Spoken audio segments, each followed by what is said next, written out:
Hi, it's Sarah, and as many of you know, I love mushrooms. I love all kinds of mushrooms. Mostly I take pictures of them and make spore prints, and so I wanted to share that with you right now. What we're doing is looking at a Boletus mushroom.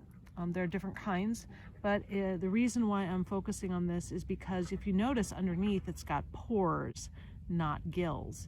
And it's well eaten by the critters in my yard because a lot of animals love it. So I'm going to make a spore print from what is left to just show you what that looks like. It will not be pristine. I also found this one in the yard, and I don't know what kind it is, but I'm going to go ahead and make a print of this. Is that not beautiful? And then third, went out for an afternoon walk to get some nice crisp fall air. And this is another mushroom that I found. I have printed these in the past. All three came from the same place, and so I'm pretty sure that they are the same kind, even though the color is different. Color doesn't always mean a lot with mushrooms. They change color throughout their growth. But what I thought was interesting is that this one is actually growing out of the pine cone. I photograph a lot of mushrooms that are growing out of pine cones, but this one was so stuck in that pine cone that the pine cone came with it. And you can see how white the pine cone is, and some of that is sap, but some of it is mycelium or baby mushrooms. So I'm going to take these inside and set up an area for a spore print. Maybe you'd like to do the same, and we can talk more about mushrooms. I'm in the studio with my mushrooms and 2 clear glass bowls, a piece of black cardstock and a piece of white cardstock. You can use paper and you can use opaque bowls, ceramic bowls, but I like to use clear ones because I can watch the spore print happening as it happens.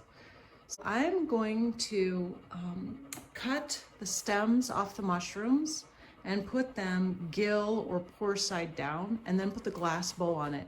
What'll happen after that is the spores over time will fall out of the mushrooms onto the paper, and we'll see what color the spores are. That is one way that mycologists figure out what kind of mushroom something is. I'm going to cut the stem off the Boletus mushroom, what's left of it after the animals have eaten it. I think I will go ahead and pick off some of the grass that has stuck to it. It's almost like a sticky kind of wound from all the slugs and bugs, but it'll be fun to see what the pores look like. So I'm gonna go ahead and put that right there. Once we put the bowl on top, I'll put that right next to my Boletus. 3 that came from a very large group of mushrooms. It is always important not to pick the one mushroom that's growing in your yard. We want these mushrooms to continue to grow and spread their spores and reproduce because they're doing a very important job. We want to take one out of many and try to get a spore print from it. So I think these spores are light in color because I've done this before. I'm not 100% sure because I don't know mushrooms that well. I'm going to do this a little bit deeper so it sits nicely. But I'm going to put some in black paper and some in white. So as the sun sets, perhaps my spores will drop out of these beautiful little mushrooms. And I'm always grateful for them. They're doing such an important job processing the waste of the forest. So we're gonna let those sit for a few hours and we'll come back and see what has happened. I'll see you in a little while. We're back with the mushrooms, and I've allowed the mushrooms to sit overnight under their glass bowls. So let's see if the spores have dropped out of the mushrooms and made their prints.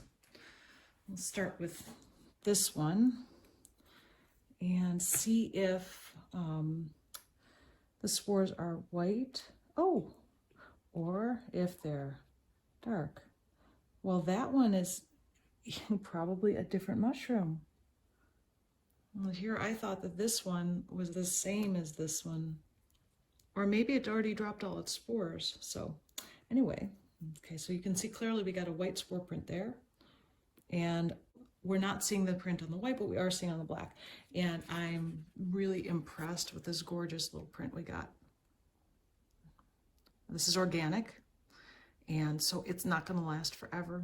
I might turn this into a linoleum cut by just copying this pattern onto a piece of linoleum and cutting it. So, all right, let's see what's going on with the other ones. I'm going to take the jar off of this one.